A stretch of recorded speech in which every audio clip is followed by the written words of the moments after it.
Bonjour à tous.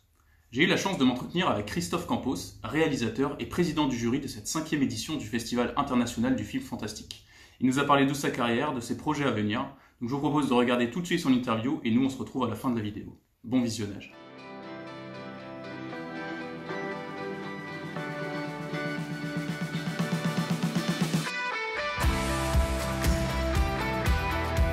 Ben, déjà, je suis hyper flatté. Je suis vraiment très honoré d'avoir été choisi. Je me sens assez excité. J'ai envie de voir tous ces films-là, de découvrir ce qui se fait, aussi bien en court métrage qu'en long métrage. Alors, je ne sais pas exactement combien il y a de films en sélection encore, mais ouais, je suis assez impatient. Ouais, je suis assez impatient de découvrir tout ça. Ouais.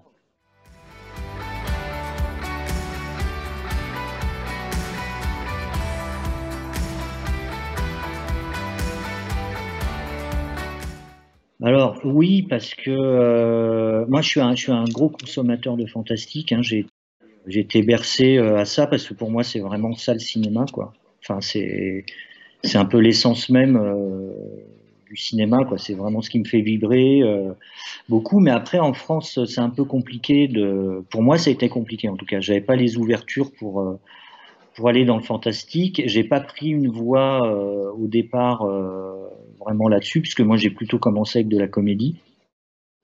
Parce que c'était, je l'avoue, parce que c'était plus facile.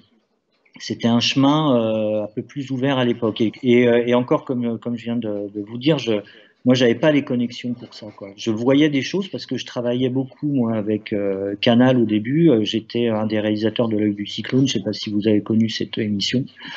Voilà, non, mais ça date pas d'aujourd'hui, où là, on diffusait pas mal de programmes en tout genre, dont du fantastique, un peu du monde entier. Donc j'avais accès à ça, mais moi je n'avais pas les connexions pour en faire. Donc c'est vraiment, oui, c'est vraiment ma première réalisation fantastique, et ça a ouvert un chemin parce que les chaînes de télé hertziennes n'étaient pas très ouvertes depuis l'arrivée des plateformes. Ça y est. La chaîne série que je fais, c'est vraiment fantastique. Parce qu'on était sur Plan B, on était sous prétexte de fantastique, on traitait du drama, en gros.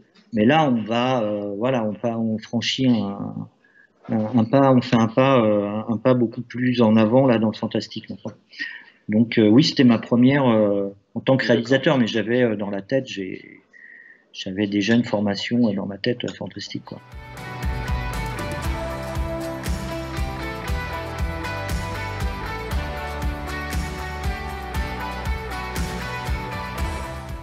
C'est compliqué de répondre à ça parce que moi, j'attaque jamais un projet de la même façon. Je j'ai pas une façon de réaliser les choses, quoi. Si j'ai une comédie, je vais peut-être me dire, oh, bah ça, j'ai envie de la faire en plan fixe, en plan machin et tout. Là, j'avais envie de, celle-là, je l'ai traitée avec vachement de proximité parce que je trouve ce qui était fort dedans, c'était l'émotion.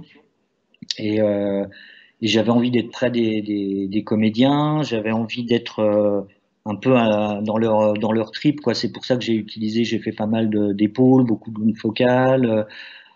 J'y réfléchis pas vraiment avant, mais je m'adapte un peu au film que j'ai à faire. Par exemple, quand j'ai fait un épisode des Petits Meurtres d'Agatha Christie, était, euh, et là, je me suis amusé à faire un exercice de style un peu à la Hitchcock, avec au contraire des plans très cinoches, des grues, voilà. Alors que là, j'avais envie de proximité, donc là, j'ai beaucoup d'épaules, de stead, de dolly. J'ai très peu d'artifices, de machinerie compliquée et tout ça. En fait, ce que je voulais, c'est vraiment être sur les visages, être dans l'émotion, quoi. Donc, je me suis pas dit, bon, c'est du fantastique, je vais le filmer différent. Je me suis dit, non, il y a vraiment beaucoup d'émotion dans ce truc.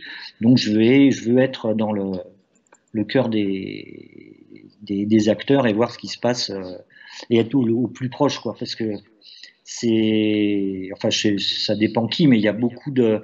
Alors on dit que c'est du fantastique et tout, mais il y a beaucoup de gens aussi qui ont été très très émus par l'histoire. Voilà. Donc c'est ça aussi. Pour moi là, c'était vraiment transmettre l'émotion au plus près, en étant au plus près possible des comédiens.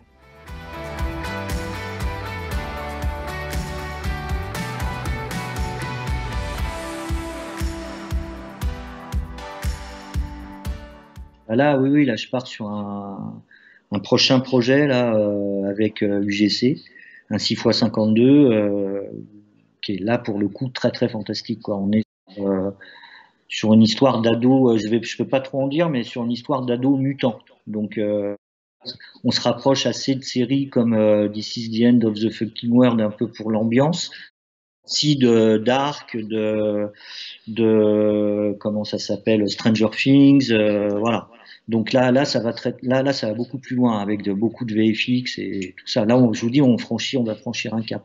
Alors je sais pas si je peux encore en parler, mais il faudrait que je demande à UGC si je peux en parler, mais voilà, non, pour le coup, là, on franchit un pas.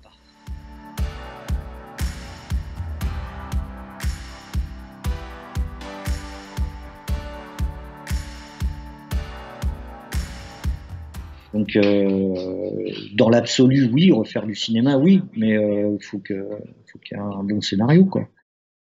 Voilà. Hein. Donc, les seules choses qui circulent relativement facilement, c'est, je vous dis, c'est les comédies faciles, mais qui sont, pour moi, sans grand intérêt, quoi. Après, évidemment, si je sais que là, ça commence il y a quelques heures, je sais plus comment s'appellent les producteurs qui ont produit La Nuée, là, je sais qu'eux, ils s'ouvrent. En plus, c'est une ancienne prod. Alors, je me souviens plus de leur nom, mais qui faisait un peu du mainstream et ils sont balancés là-dedans. Et là, je sais que eux, ils sont en train d'ouvrir une porte, donc pourquoi pas. Mais j'ai l'impression qu'il n'y a pas, une demande si dingue que ça dans le genre. D'ailleurs, on le voit avec Titan. Hein, elle a réussi à ouvrir une porte, mais elle était presque étonnée. Voilà. Donc non, mais je suis au fond, je suis pas contre, mais dans les faits, il n'y a pas grand-chose quoi. Et j'ai des choses très intéressantes en télé. Après ça, après ma série fantastique, j'ai un thriller, vraiment très noir. Ça, c'est pareil, je l'aurais pas au cinéma. C'est du polar sombre, vraiment thriller, très inquiétant et tout ça. On peut le faire en télé, au cinéma, je vois pas qui pourrait produire ça, quoi.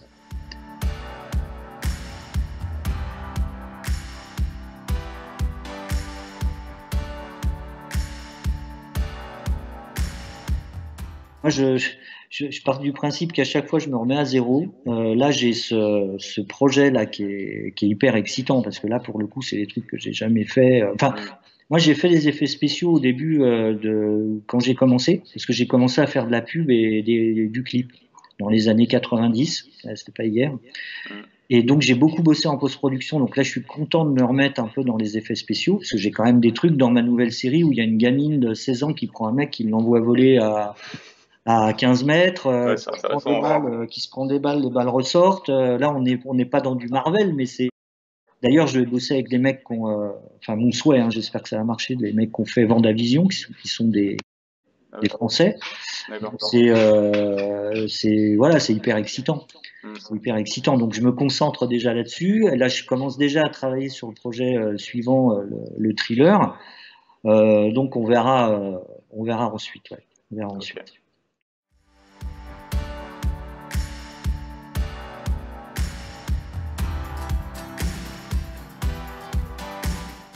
Salut. Bonne journée. Toi aussi, au revoir. Voilà pour cette entrevue avec Christophe Campos. Je vous invite à aller regarder la série Plan B qui a été diffusée sur TF1 en mai de cette année. Vous pouvez sûrement la retrouver en replay, peut-être sur tf1.fr. Cherchez et jetez un coup d'œil parce que cette série vaut vraiment le coup. Voilà, et puis on attend du coup des nouvelles de ce prochain projet fantastique diffusé sur TF1 dont il nous parle dans l'interview. On a hâte de voir ça et on a hâte de le retrouver en tant que président du jury de cette 5e édition du Festival international du film fantastique. Quant à nous, je vous dis à bientôt pour la prochaine vidéo.